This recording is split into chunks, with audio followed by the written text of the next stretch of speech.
22 अप्रैल 2025। कश्मीर के पहलगाम में सुबह का माहौल बिल्कुल सामान्य था, पर कुछ ही मिनटों में सब कुछ बदल गया।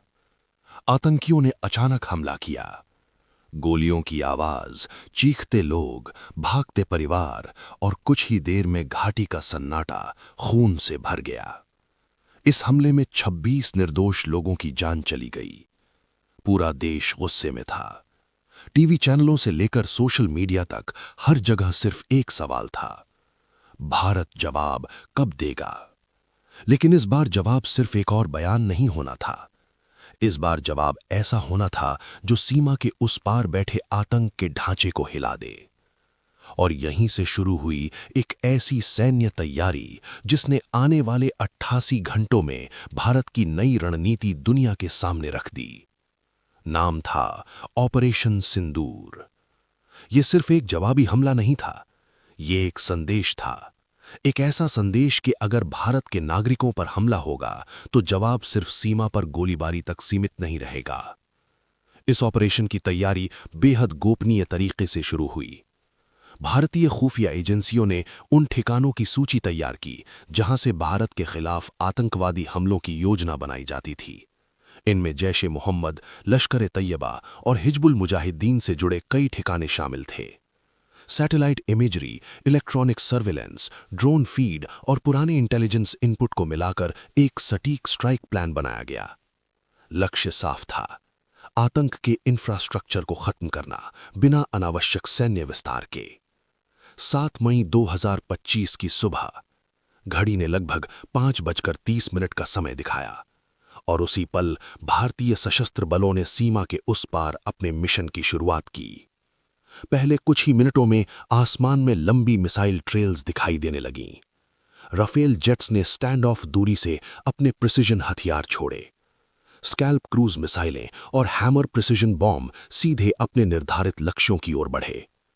पहला बड़ा निशाना था बहावलपुर का वो ठिकाना जिसे जैश ए मोहम्मद का प्रमुख ऑपरेशनल सेंटर माना जाता था। इसके बाद मुरीद के, सियालकोट, कोटली और मुजफ्फराबाद के कई लॉन्च पैड्स को एक एक करके निशाना बनाया गया। कुल 9 आतंकी ठिकाने इस ऑपरेशन में तबाह किए गए। सबसे हैरान करने वाली बात यह थी कि शुरुआती स्ट्राइक सिर्फ लगभग 25 मिनट में पूरी हो गई। लेकिन कहानी यहीं खत्म नहीं हुई। असल कहानी तो इसके बाद शुरू हुई। अगले 88 घंटे पूरे दक्षिण एशिया के लिए बेहद तनावपूर्ण रहे।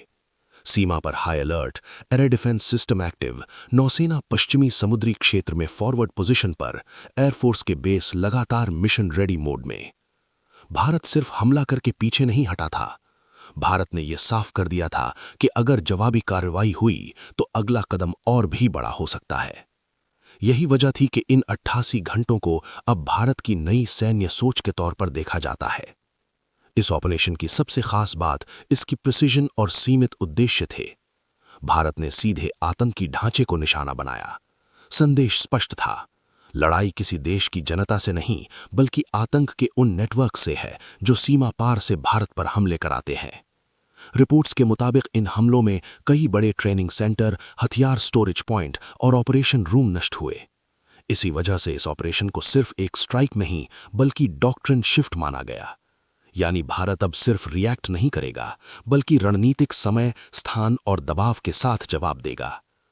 इसी 88 घंटे के दौरान कूटनीतिक मोर्चे पर भी भारत एक्टिव रहा।